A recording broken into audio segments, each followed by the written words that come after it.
ED के action से डरकर भागे राहुल गांधी। कांग्रेस का एक और विधायक गिरफ्तार। ईडी का डंडा चलते ही एमएलए ने उगले सारे राज। नमस्कार, मैं हूं परवीन शेख, आप देख रहे हैं कैपिटल टीवी की स्पेशल स्टोरी। हरियाणा में ईडी का चाबुक काफी तेज रफ्तार से चल रहा है। केंद्रीय एजेंसियों के ताबड़तोड़ एक्शन से बेईमान और भ्रष्टाचारियों में हड़कंप मचा है। खासतौर से कांग्रेस के भ्रष्ट नेता ईडी के एक्शन से थर थर कांप रहे हैं। विधायक राव दान सिंह पर हुए तगड़े एक्शन के बाद ईडी ने कांग्रेस के एक और विधायक को धर दबोचा है, जिससे हरियाणा में कांग्रेस की कमर टूट गई है। कांग्रेस को लगे इस जबरदस्त झटके से पूर्व सीएम भूपेंद्र सिंह हुड्डा भी कांप गए हैं। इधर राहुल गांधी भी ईडी के एक्शन से डर कर गायब हो चुके हैं। पिछले कई दिनों से राहुल गांधी कहीं नजर नहीं आ रहे। वहीं राहुल के चेले चपाटे ये दिखाने की कोशिश कर रहे हैं कि राहुल भारत में हैं, लेकिन असल कहानी तो कुछ और ही है। दरअसल राहुल गांधी फिर से विदेश भाग गए हैं। इधर हरियाणा में ईडी ने कांग्रेस की बैंड बजा दी है। ईडी कांग्रेस के बेईमान नेताओं को चुन चुन कर निशाना बना रही है, जिससे कांग्रेस नेतृत्व के भी हाथ पैर फूल गए हैं। कांग्रेस विधायक सुरेंद्र पवार को ईडी घसीट ले गई। विधानसभा चुनाव से पहले ईडी का बड़ा एक्शन। हरियाणा में इस साल के आखिर में होने वाले विधानसभा चुनाव से पहले केंद्रीय जांच एजेंसी ईडी का बड़ा एक्शन देखने को मिला है। ईडी ने सोनीपत से कांग्रेस विधायक सुरेंद्र पवार को गिरफ्तार कर लिया है।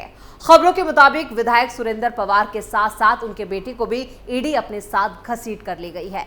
इससे पहले ईडी ने कांग्रेस विधायक सुरेंद्र पवार के सोनीपत समेत अन्य ठिकानों पर छापेमारी की थी। विधायक सुरेंद्र पवार की गिरफ्तारी अवैध खनन मामले में की गई है।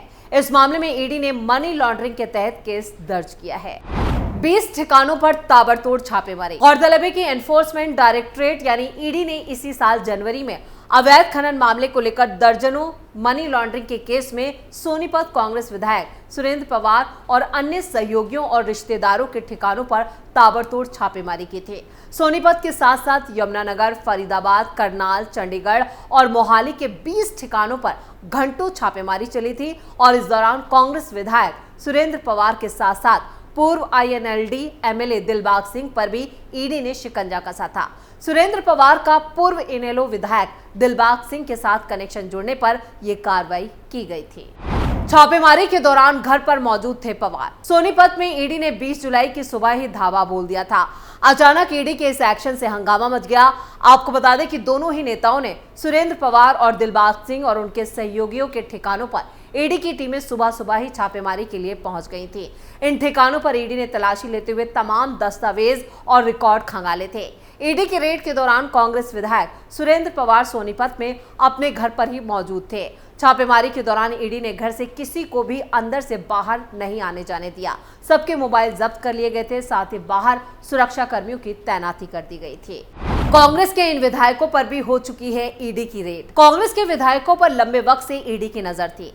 ईडी ने इन काले धंधों पर चुपचाप नजर बनाए हुए थी और जैसे जैसे ईडी के हाथ मजबूत सबूत लगते गए तो जांच एजेंसियों ने इन पर धावा बोलना शुरू कर दिया। आपको बता दें कि हरियाणा के सोनीपत में कांग्रेस विधायक सुरेंद्र पवार के अलावा पानीपत के समालखा से कांग्रेस विधायक धर्म सिंह छोकर और महेंद्रगढ़ से कांग्रेस विधायक राव दान सिंह के ठिकानों पर भी ईडी ने रेड की थी। ईडी ने मनी लॉन्ड्रिंग मामले में पिछले साल जुलाई में धर्म सिंह छोकर पर छापेमारी की थी और इसके बाद धर्म सिंह छोकर के बेटे को गिरफ्तार भी किया गया था।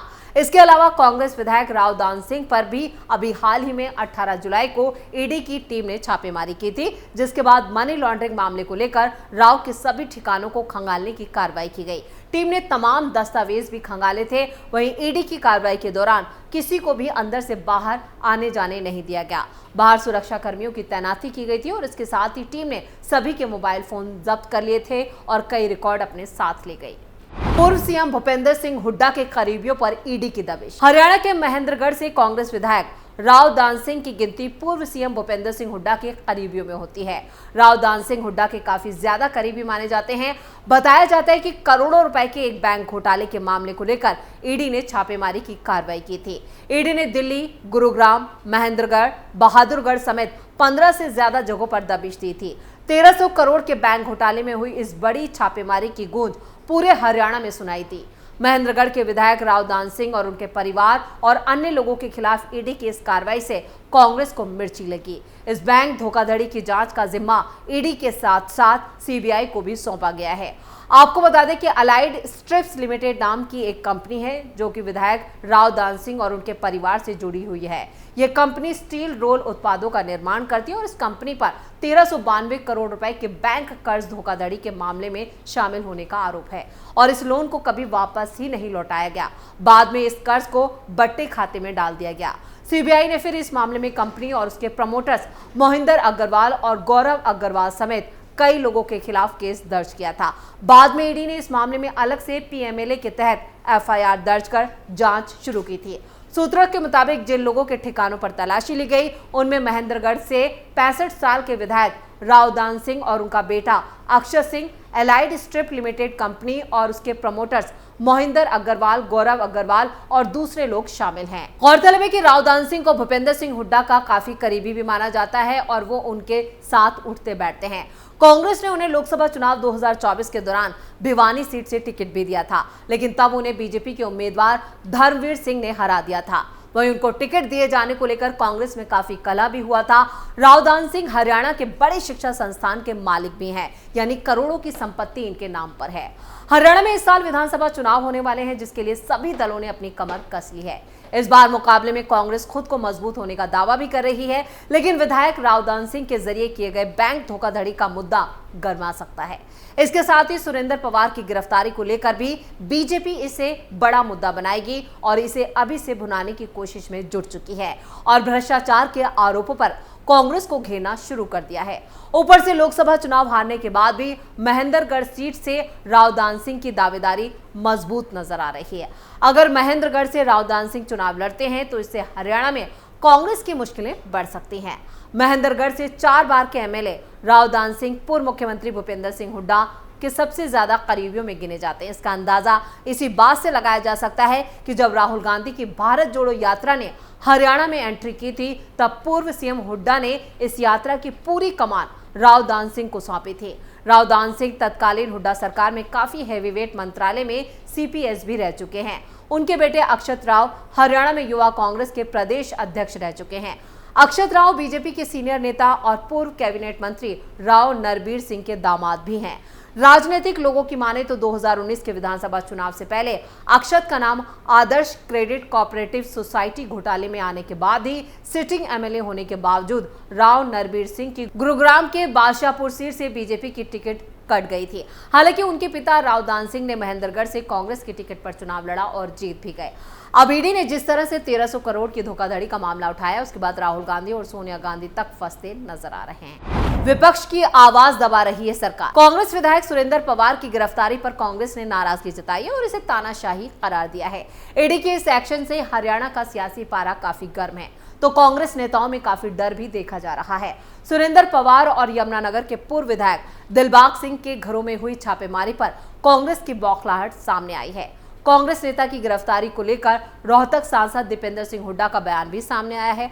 रोहतक सांसद ने कहा है कि हरियाणा में कांग्रेस की एक लहर बन चुकी है और जनता बीजेपी से नाराज है और इस समय जांच एजेंसियों का दुरुपयोग करके विपक्ष की आवाज को दबाने का काम किया जा रहा है। उन्होंने कहा कि वो जितना विपक्ष को निशाने पर लेंगे, उतना ही जनता भाजपा को निशाने पर लेगी और हरियाणा में यही माहौल बन गया है। अमित शाह के दौरे के बाद हुआ था एक्शन। हरियाणा में केंद्रीय जांच एजेंसी ईडी का यह एक्शन गृह मंत्री अमित शाह के दौरे के बाद देखने को मिला था। दरअसल 16 जुलाई को केंद्रीय गृह मंत्री अमित शाह महेंद्रगढ़ में पिछड़ा वर्ग सम्मान सम्मेलन में पहुंचे थे, जहां उन्होंने भूपेंद्र सिंह हुड्डा को चुनौती देते हुए कहा था कि मैं बनिया का बेटा हूं, एक एक पाई का हिसाब लेकर आया हूं। भूपेंद्र सिंह हुड्डा अपनी सरकार के दौरान का हिसाब जनता को दें। शाह के इन तेवरों से साफ हो गया था कि इस बार हरियाणा में कांग्रेस के बड़े नेताओं की शामत आने वाली है। आपको बता दें कि हरियाणा में इस साल विधानसभा चुनाव है और हरियाणा में इस बार भी बीजेपी और कांग्रेस के बीच सीधी टक्कर है। लेकिन अब विधायक सुरेंद्र पवार की गिरफ्तारी और राव दान सिंह और उनके परिवार की बैंक धोखाधड़ी का मुद्दा ज्यादा गर्मा गया है। बीजेपी इस मुद्दे को पूरी तरह से भुनाने की कोशिश में जुट चुकी है और कांग्रेस को घेरने का एक एक्शन प्लान तैयार किया है। इधर लोकसभा चुनाव हारने के बाद भी महेंद्रगढ़ सीट से राव दान सिंह की दावेदारी भी बार बार कहा जा रहा है कि ये काफी मजबूत है, लेकिन कांग्रेस अब इस मुद्दे पर चौतरफा घिर चुकी है। स्पेशल स्टोरी में फिलहाल के लिए इतना ही। वीडियो कैसा लगा कमेंट करके अपनी राय जरूर दें। वीडियो को लाइक करें, शेयर करें और कैपिटल टीवी को सब्सक्राइब जरूर करें। नमस्कार।